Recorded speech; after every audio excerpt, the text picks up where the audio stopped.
My name is Mike Kaply. Glad to have you here.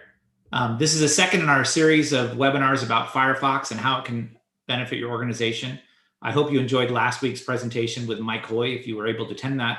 If you weren't, the video is available on YouTube and you can take a look at that. I would encourage you. It'll give you some great insight into how we operate as an open organization and how that can benefit you and your organization as well. My goal today is to give you some information about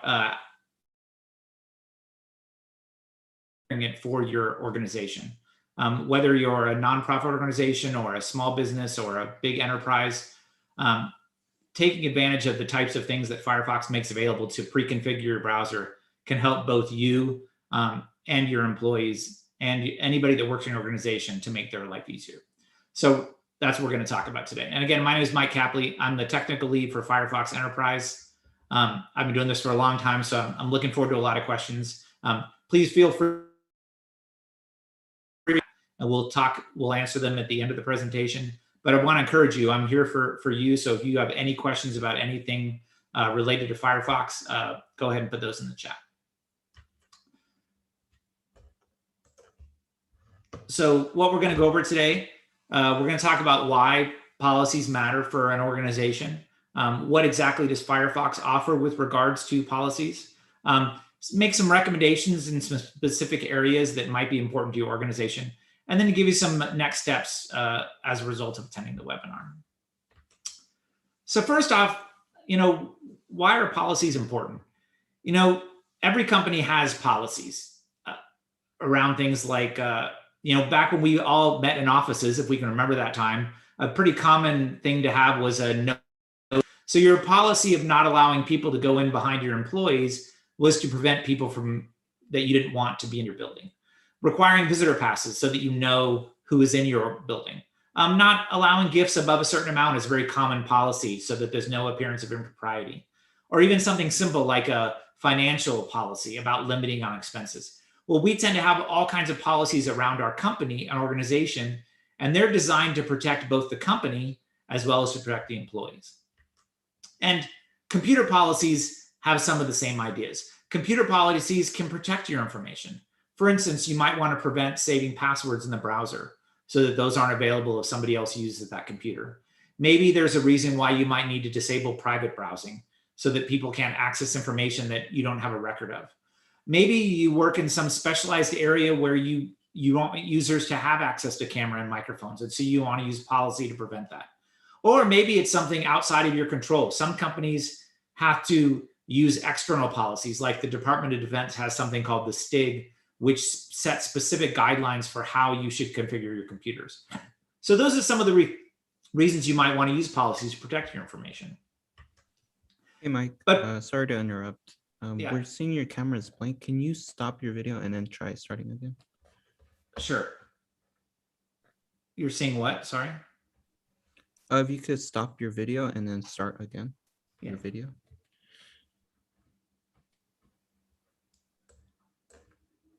Your camera. Yeah, I'm trying. Okay. Zoom crashed.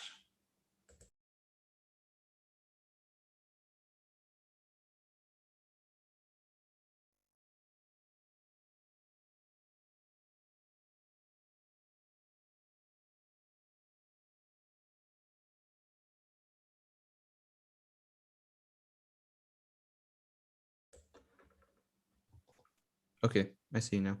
Sorry, the Zoom crashed. I'm going to reshare.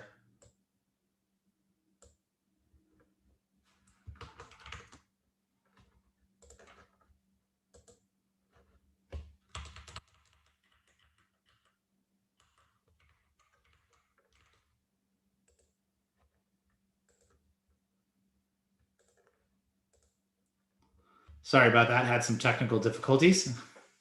We've got it back now.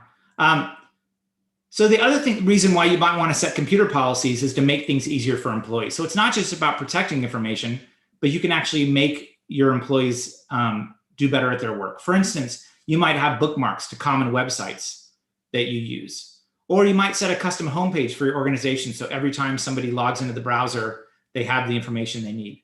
Or maybe on your intranet, you have specific certificates that you need to access resources. You can preload those using policy.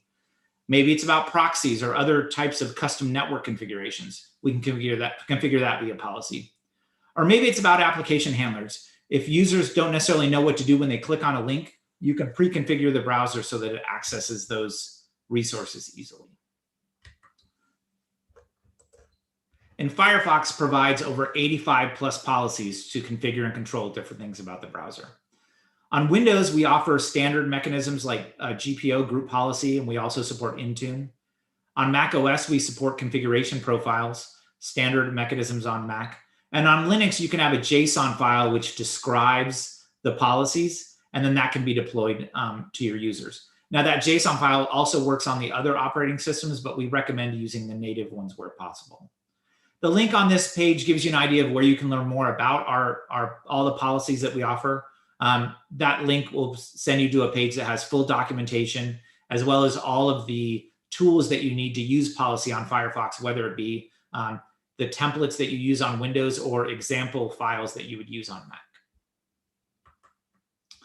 Now, besides offering policies, we also offer install packages to help you in specific scenarios. On Windows, we provide a standard installer that you might use, a full installer that you can install silently for your users. It has a lot of configuration options for setting the install directory and different things like that.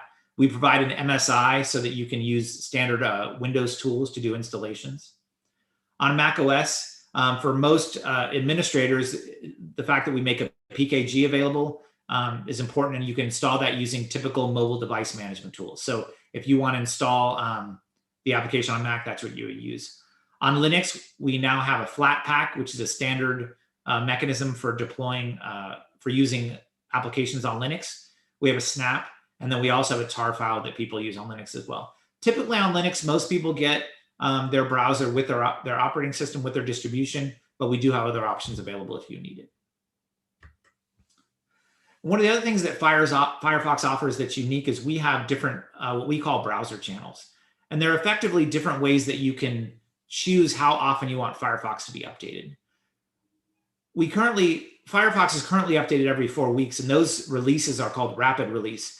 And when those releases happen, there could be any number of changes in those, whether it be changes to the user interface, new features, things like that. If you have an organization where you would rather not get major changes like that often, you can use what's called our ESR, or extended support release. That does major releases only once a year. Now, there are still minor updates every 4 weeks, the same as the rapid release, but those only involve security changes or other important fixes. We don't change anything major about the browser except for that once a year. Now, security updates will happen as needed for both of these browsers, so it's possible that you could get changes more often, but the major updates will only happen based on these cycles. Now, if you have a developers in your organization, or people that want to have more information about Firefox, we have some pretty neat options there too. We have our beta build, which updates 3 times a week, which is a way for you to see what's about to come out in the next release of Firefox. This is important if you have applications or tooling within your organization and you want to make sure that it works. If you find problems in the beta, you can report those to us and we'll figure out what's going on, or maybe there might need to be a change that's made on your end. Now, if you want to be on the real everything that's going on in Firefox development.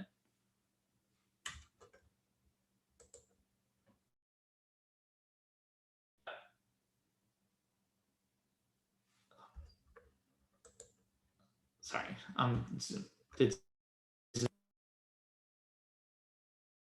the nightly.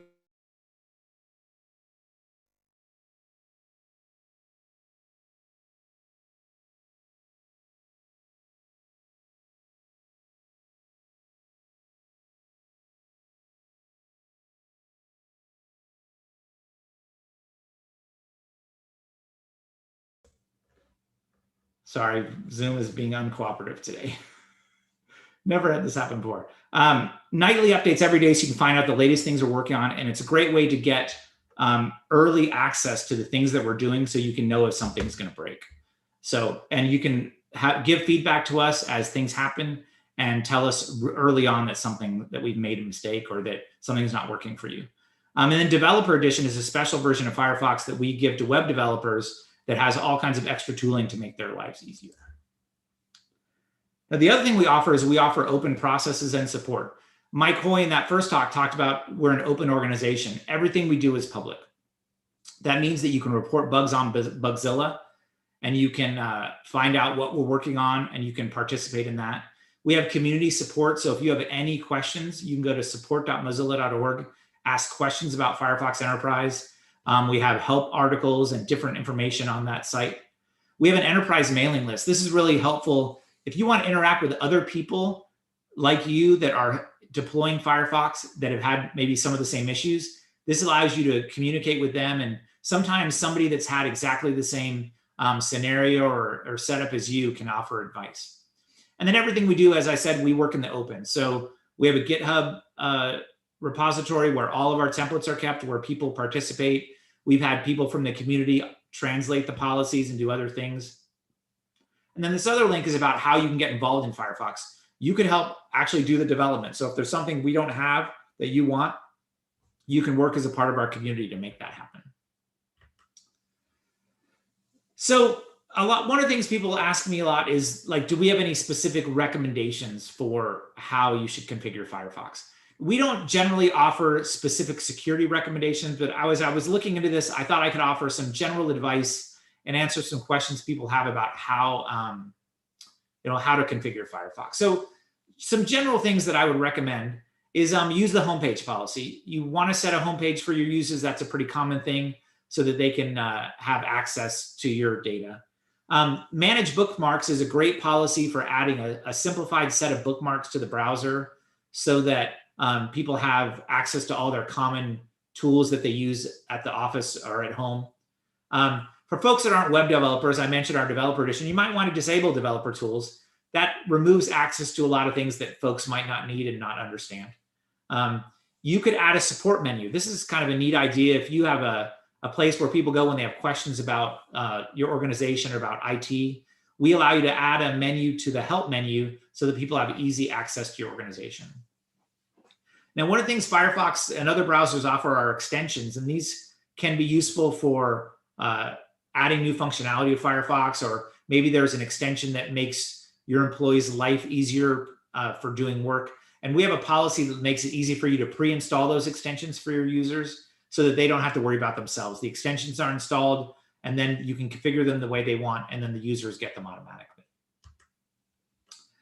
Now, something that comes up a lot is information protection. People want to know, is there anything I could do to make it so that the browser doesn't store as much information, or so that information doesn't leak from my company?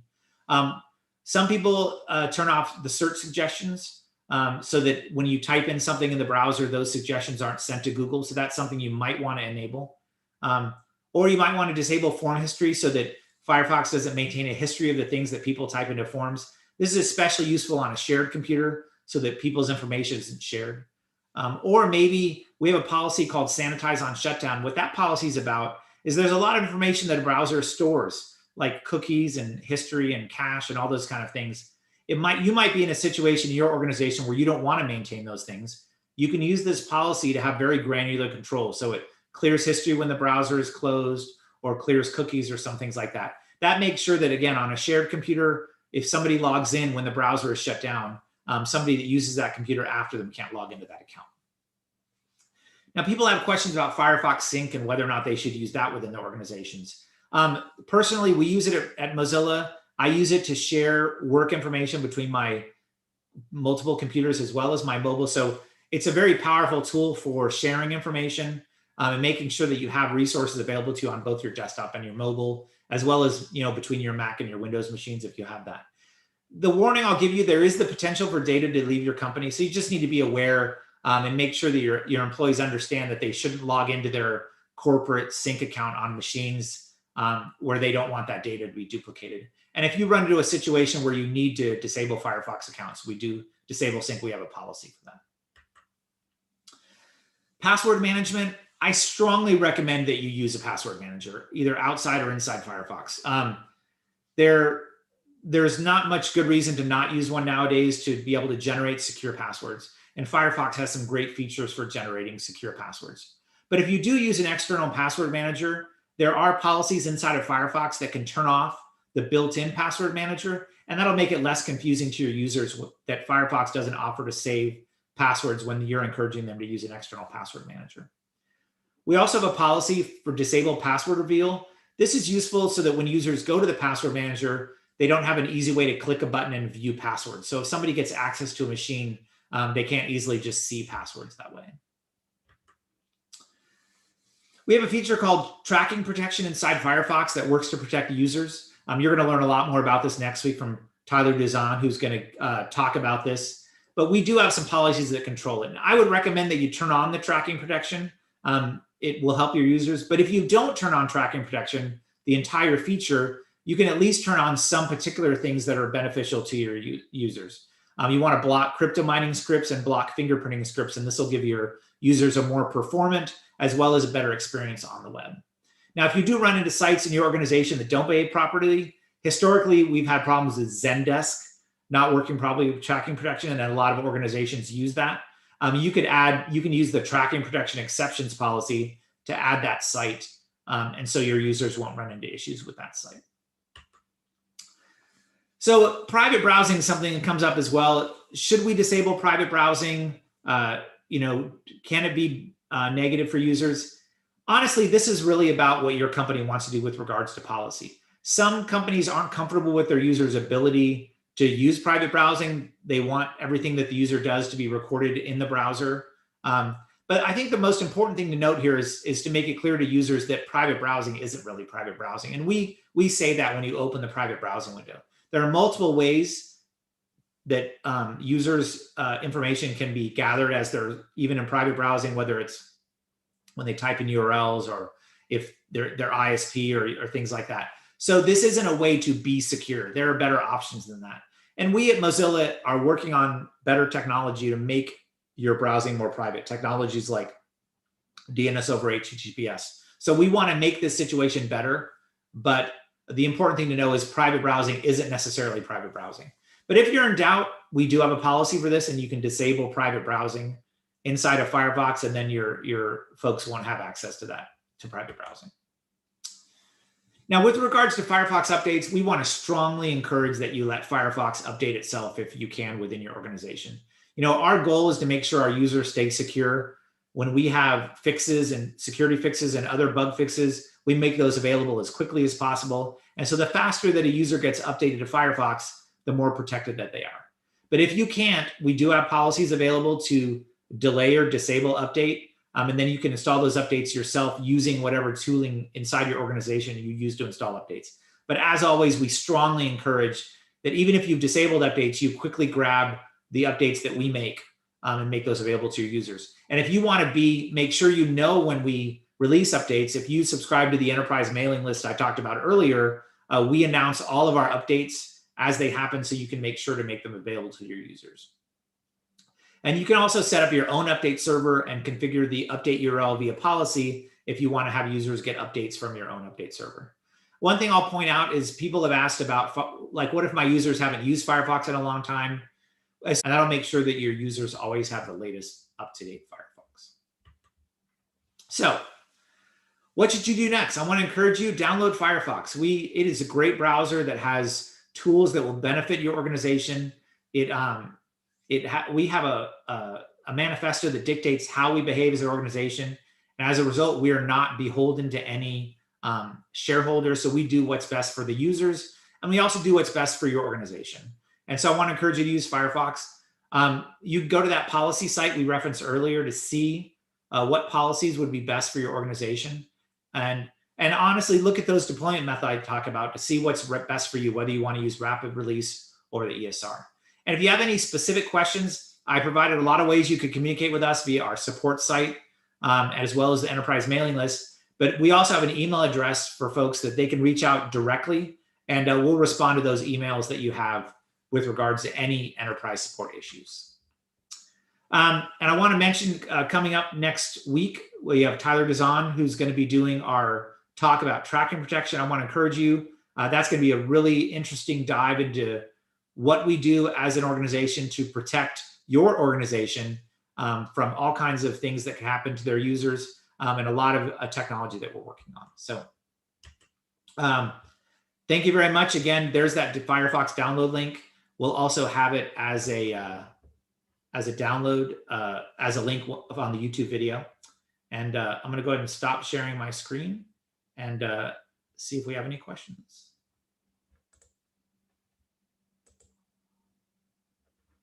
All right. So let me bring up the chat.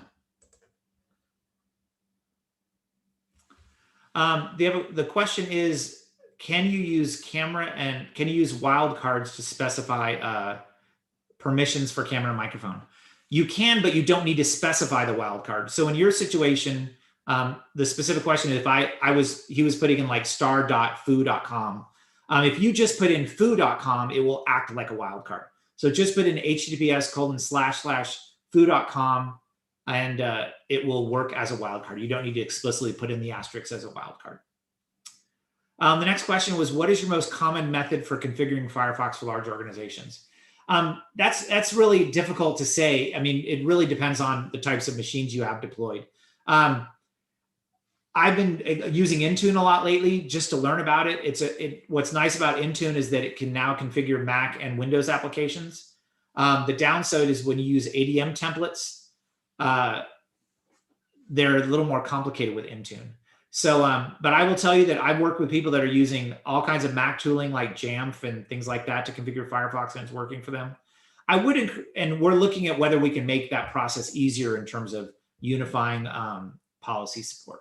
So it's hard for me to pick one specific thing. I use GPO a lot simply because it's very convenient to me. Next question, will Mozilla release a best practice security benchmark or update something like the current CIS benchmark? So one of the things that I did this past year is I was actively working with the Department of Defense organization, and the STIG has been updated to be current, and it hopefully will be released within the next month or so. Their process is long, so it's taken us a while to get there. So that is one thing we're doing. As far as the CIS benchmark, I've reached out to CIS, and we've had some initial conversations with them about updating their benchmark. But we're kind of in a hold right now with them. So I'll reach out to them again to see if I can get them re-engaged on that. But yeah, one of the biggest things you'll see is that the new STIG is going to be very tailored to policy and the things that we offer today. Let's see. See, somebody pointed out that the Mozilla maintenance, they let SCCM and they use a common policies JSON. So earlier somebody asked about what to do common between all your machines. There are some people that use policy.json for all their machines. I do want to point out that one of the things that's going to the next version of Firefox that will make people very happy is we now have proper coexistence between the JSON file and policy. So before, if you had added a group policy or a mobile config in Mac, it overwrote the policies.json. So now what will happen is the policy JSON will augment policy. It will never replace it. So that means that you can set main policy via configuration profiles and GPO, and then use policies JSON to augment that. So next question is more about the permission situation. Will 1.freiburg.de and 2.freiburg for foo.com? And the answer is that should work. And if it doesn't, let's get a bug opened and I can take a closer look at that. But we should be able to figure out how that works. Because usually when you allow the top level domain, we allow all permissions for all of the subdomains. So if you allow foo.com, it should allow a.foo.com and b.foo.com in the permissions. You should not need to be explicit with any subdomains. So, any more questions?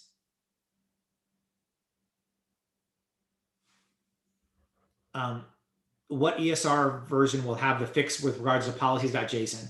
That fix was uploaded to the ESR, so it will be available in the ESR that is released, I want to say in a week and a half. So just a couple weeks away. So that's not going to wait for a major ESR. It's going to be a part of the .ESR release, which is coming out imminently. Won't DNS HTTPS have risk of bypassing company DNS? Yes. That's something, if you are still using DNS within your organization for various purposes, we have policies that are available to you to disable DNS over HTTPS. The other thing we do is in terms of Firefox making a choice to enable DNS over HTTPS, we look for signals inside the browser. And if you have policies set, we don't even enable it. So we're active about the fact that most companies don't want DNS over HTTPS, so we proactively disable it where we think you're an enterprise. But if somehow it's become enabled, you can use policy to disable it. Does ESR ever self-update, or is that always on the admin to self-perform the update? The ESR updates like any other Firefox release. It just updates on its own channel. Now, the interesting thing about the ESR is the moment where it goes out of support. So the way the ESR support works is we release it and it's good for a year. And then there are a few months where it overlaps with the next release. So for example, when we released 78, 68 was still in support, but 78 was going to replace it. So for a few months, even though you could download Firefox 78 ESR, 68 continued to update to itself. And then there was, after about 2 to 3 months, when it went out of support, 68 would automatically update to 78. So that's how it works. At the end of the life cycle, it will update to the next major ESR. So a follow-up question to that, can I use automatic update on ESR without automatically switching to the next major release on the end of the ESR cycle?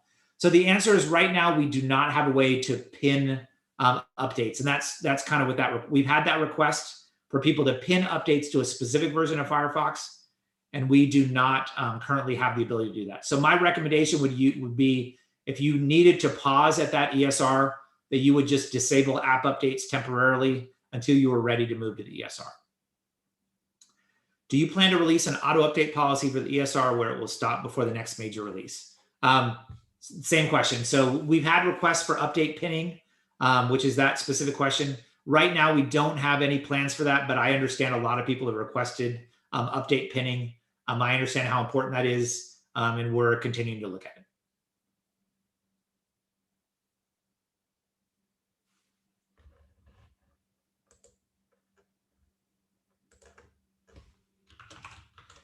Any other questions out there?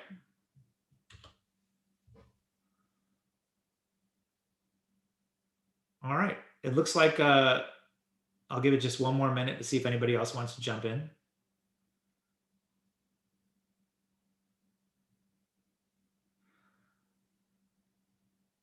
All right. Well, I appreciate your time. I've recognized some of the names here. I appreciate you all supporting Firefox over the years. I hope you've enjoyed the work that I've done. Oh, we got one more quick one. Microsoft Teams. Okay. This is something that's come up a lot. What's the status of Microsoft Teams on Firefox? We're actively working with Microsoft to try to get Microsoft Teams solved. So that's about all I can say right now is we're trying hard. We understand that this is a pain point for a lot of people, especially if you can't install Microsoft Teams, the application, and you need to use it within the browser.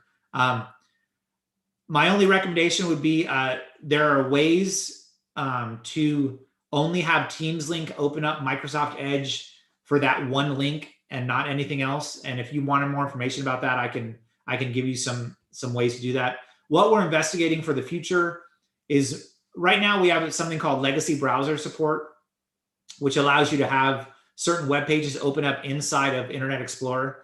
As Internet Explorer becomes deprecated, we're looking at the possibility of widening that a little bit. So if you're a primary Firefox user, you could say this URL gets opened in Edge, or this URL gets opened in Chrome where you need to, and then bring you back to Firefox as necessary if you use Firefox as your primary browser. So that's our plan to try to do that.